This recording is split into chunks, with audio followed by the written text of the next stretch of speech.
All right. So the card. Obviously, a lot of our episodes moving forward in the football season are gambling centric. If you have a gambling problem, do not hesitate to reach out. Call 1-800 Gambler. Everything we give out is not gambling advice. It's just how we digest the card. So, have to put that out there for Yes. you guys. We know it is a big problem, so gamble responsibly. Um, let's kick it off. Who's got the first pick of the card for football season? Um, Uh, Go ahead, Jarrett, because I just realized that I wrote down the times for the other two picks I had, and then didn't write down the time for the first pick I had. I don't So have times at all, but I'll go with mine. Of my 5 units, I got a 2 unit play, so it's my biggest of my 5 unit plays. I like New Mexico State plus 31.5 against Florida State. 2 units. 2 units on New Mexico State. I listen. I What'd mean, you say the line was? I'm Florida's sorry. 31 31. and a half. Okay.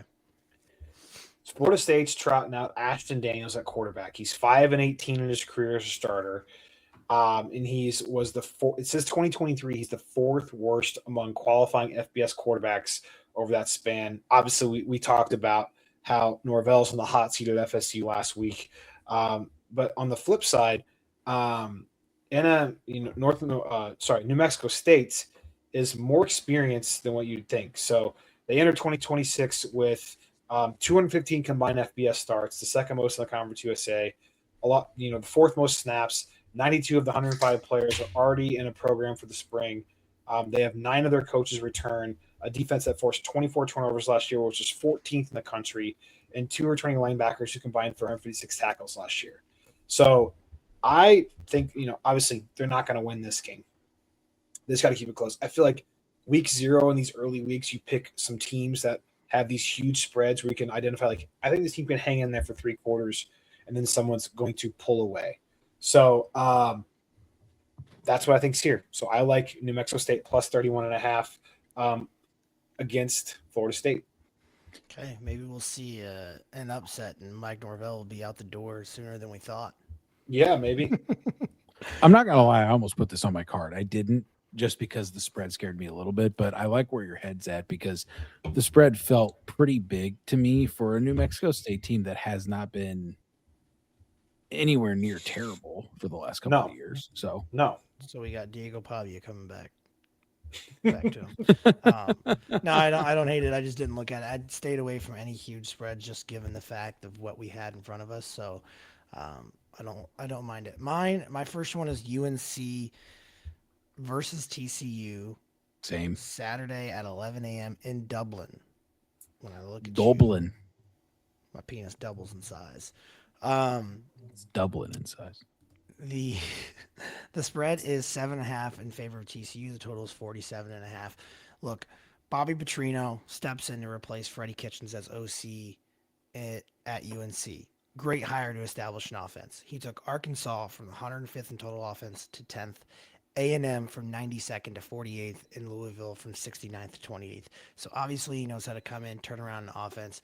We saw UNC last year kind of struggle to get the ball rolling on pretty much every cylinder possible. So anything's going to be an upgrade from last season's offense for UNC. Not necessarily to be said for TCU. Obviously, they lost Josh Hoover for Jaden Craig, quarterback transfer from Harvard.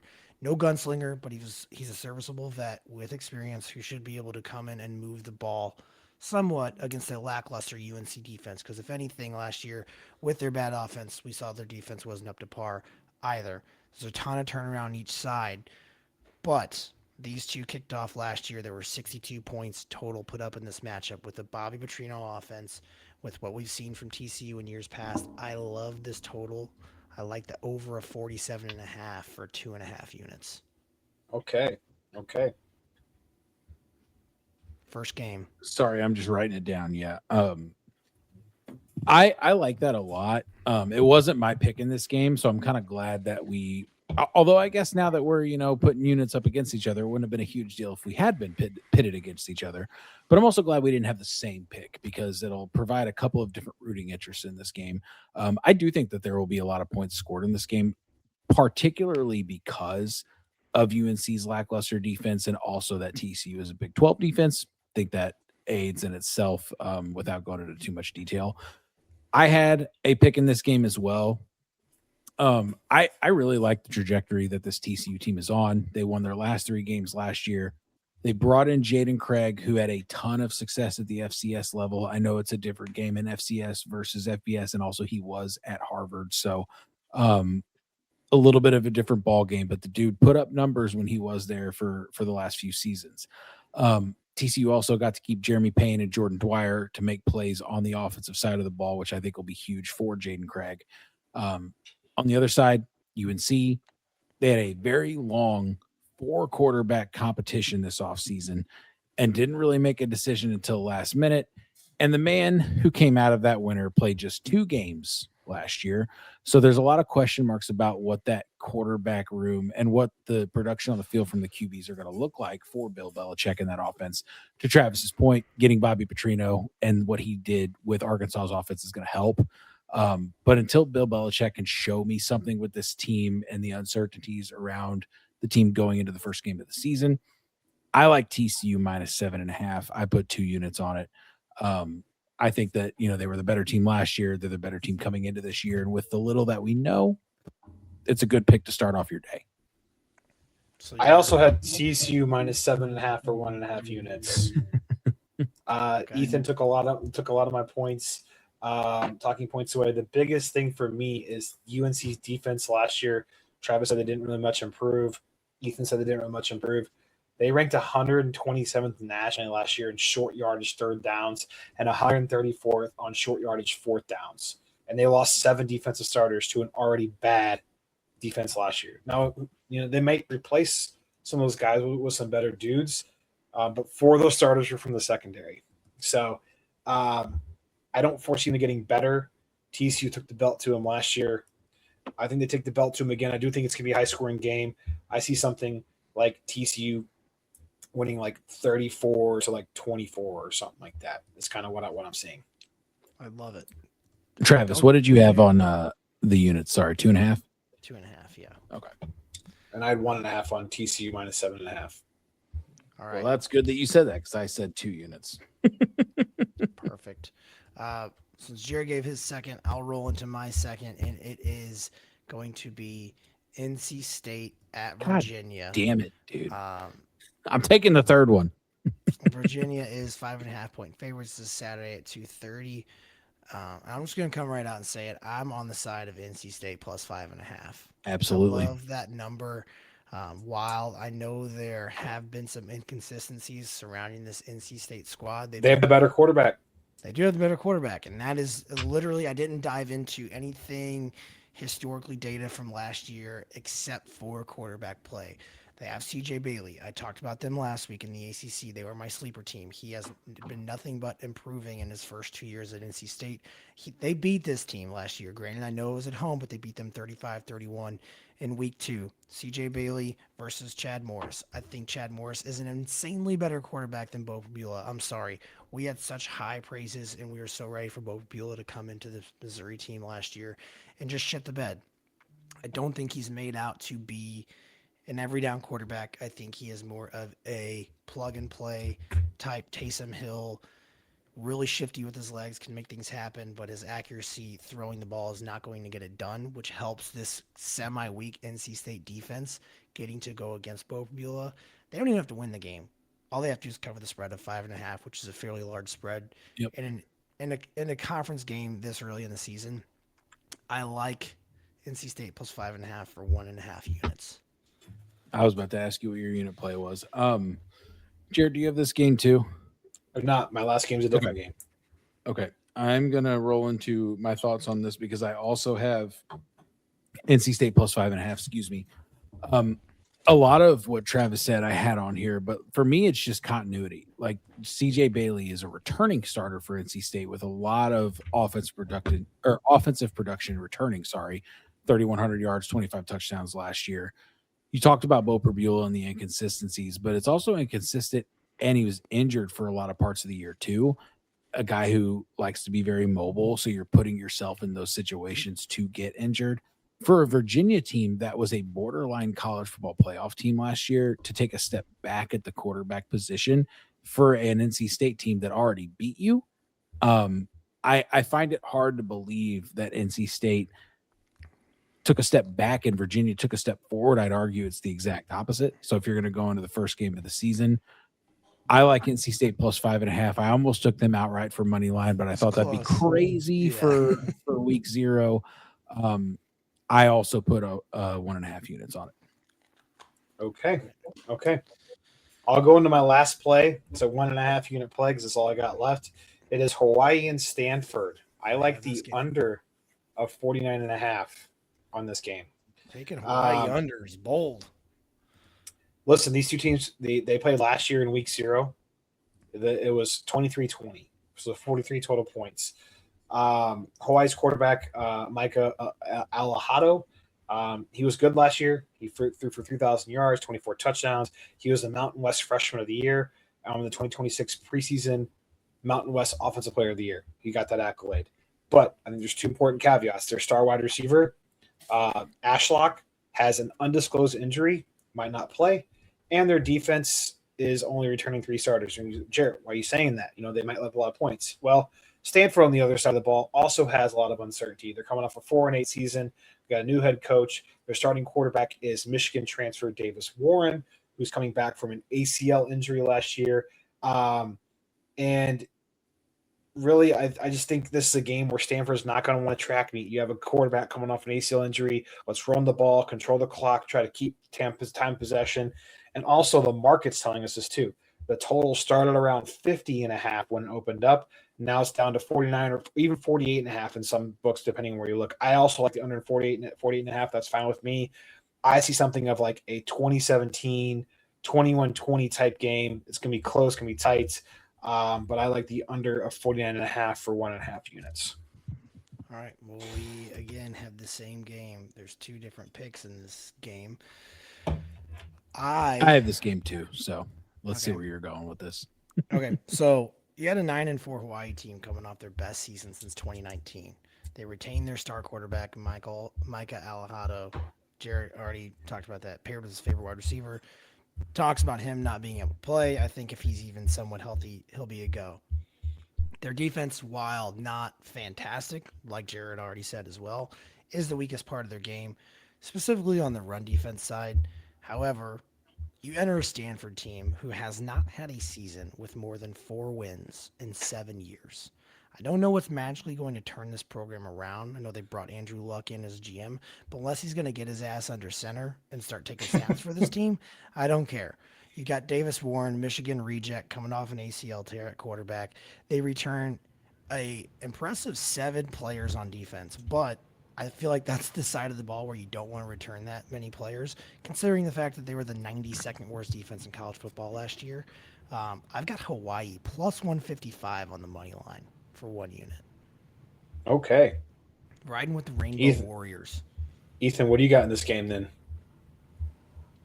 He's taking notes. So I wasn't as bold as Travis, but I have Hawaii plus 4.5. In a similar vein to the last 2 picks that I made, when you don't have any on-the-field eye tests for this season, being that it's the first week of the season, I lean on the experience and the production from last year. Hawaii has Mike Alahado, who's returning, who looked pretty impressive last year. I know Ashlock is questionable. If he does play, almost 1,000 yards, 8 touchdowns last year, and they have an offense that is that air raid, get the ball down the field. They move the ball pretty well. And again, against the Stanford defense that – returning a lot of starters on a pretty piss-poor defense in general. I just really like what Hawaii is able to do. I know it's at Stanford. Week 0, it's not going to matter because they're going to spend a ton of time in California, so you don't have to worry about travel for this one because they're definitely not going to show up a couple days prior. They're probably going to be there for at least a week if I had to guess, so you don't have to worry about jet lag, anything like that. Stanford's also bringing in a new head coach, which is 3rd new head coach in 3 years. They're bringing in the Michigan reject, which also, by the way, not the only Michigan reject potentially starting this week 0. We'll talk about the other one maybe in a little bit. Hopefully it's not Alex Orji, but you just never know. And then they're facing a team who beat them last year, and they're coming off of a 51-31 win against Cal in their bowl game to end the season last year. So there's a lot of momentum on Hawaii's side, even jumping into a new season. So I'm taking Hawaii plus 4.5. You talked about travel, and I saved this post from Barstool U earlier today on Instagram. Obviously, Hawaii has to travel a shit ton. It's kind of crazy the fact that they're a college team and they have to travel as much as they do. Does anyone want to guess the miles that they have to travel this year? I'm gonna let you guys guess it. See how close you are. 40,000. Ethan. I'm doing the math in my head. If they have 6 road games, they have to travel to the Continental, Say a fucking number. and that's probably 6,000. I'm gonna say 74,000 miles. Okay, that's absurdity. It's 37,000 miles. To put it in perspective, That's still a lot. to put it in It's like perspective, 40. if you were to travel around the entire Earth, it's 24. So they're traveling around the entire Earth 1.5 times this year. Jesus. It's crazy. For college kids, that's crazy. However, this one's in Stanford, so it's not that far. That is our card for the week. Let's roll into the hammer. So, like I said, we each bring a money line bet to combine for a plus 100 or greater odds parlay. This is one that you're probably going to want to throw units on. Not gambling advice, what we're going to do, but what is your money line parlay that you guys brought to the table? Your money line pick that you brought to the table? UNLV. Okay, well, That's I'm your glad that money I listed 2 because I figured one of you would have UNLV. So I'm glad that I listed 2. And the fact that Evan named Jackson Arnold to start over Alex Orgy is ridiculous, but it should be Jackson Arnold. Well, and that's what I was going to say. I worry about Alex Orgy a little bit, but I feel like Jackson Arnold will probably be the go for week 0. That's my guess. Mine is TCU. I know there's not a lot of games to pick with this week, so I was worried we'd have a couple of the same, but TCU on the money line. Mine's going to be North Dakota State making their Yeah. FBS debut at home in the freaking what's it called? The whatever dome that they play in. Why can't I think of it? Somebody help me out here. I don't I even have know no what you're idea. talking about. You So don't know yeah, what it's you got called? me. Like where they play all those freaking No, national championships. fucking It's Snow Fargo Dome. Call it that. Fargo Dome. They play Jacksonville State. Jacksonville State's got to travel a long ways. Don't think they have the talent to put up with them. So if you put those 3 together, you're looking at exactly plus 175 on the odds. And I have a college football 50% boost for week 0 on DraftKings that I'm going to be using for that. So You're using it on that. I just redeemed it too. So if you do that, it's plus 263. yeah, So everyone has that. It's a free boost that they're giving away for week 0 to everyone. So you could get it plus 263, which is kind of phenomenal. Yeah. All right, our lock. What is your lock of the week? Let Your me most let me confident let me play? just kick this off because it's going to make Jared upset. My lock of the week is the Hawaii Stanford over at minus, but I will say this: both of us could still hit because I bought it down to 47.5 at minus 130. So barely. if we get a 48 total, it could be perfect. I just feel like Hawaii's huge air attack with how much they move the ball down the field, knowing the continuity they have and knowing how bad Stanford's defense is, but also knowing that Stanford, with a new quarterback and a new system, can hopefully put up enough firepower to put points on the board that if Hawaii puts up 35, you don't have to ask a whole lot out of Stanford to get to that 48 total. So I have Hawaii Stanford over 47.5 minus 130, my lock of the week. All right. Travis, what's yours? You want me to go with mine? Yep. Mine is going to be UNLV minus 4.5. Okay. At home, so I liked the money line play there. Memphis is returning just one starter on their entire team. Jesus Christ. And that is an offensive lineman. So they return the 3rd fewest. There's only 2 teams that return 0 starters. It's Iowa State and North Texas because their entire team left. But Memphis returns just one guy after finishing last year on a 4-game losing streak. They lost to Tulane. They lost at ECU. They lost to Navy. And then they got whooped in their bowl game versus NC State. They enter in this year going into UNLV, who Jared talked about. is two of his kind of group of 5 teams to look out for. I think UNLV is a much more powerful team. We've seen what they've been over the last couple of years. I know their quarterback situation is kind of up in the air. If it's Alex Orgy, it makes me a little bit more nervous. But if it's Jackson Arnold, he should be able to just absolutely stunt all over this Memphis defense. Coming into college versus what we thought he was going to be versus what he actually was in the SEC. Moving to what is this? The fucking Still the Mountain West, baby. well, yeah, but Memphis is American Oh, Athletic. So yeah. and their defense has been so suspect over the last 5 years.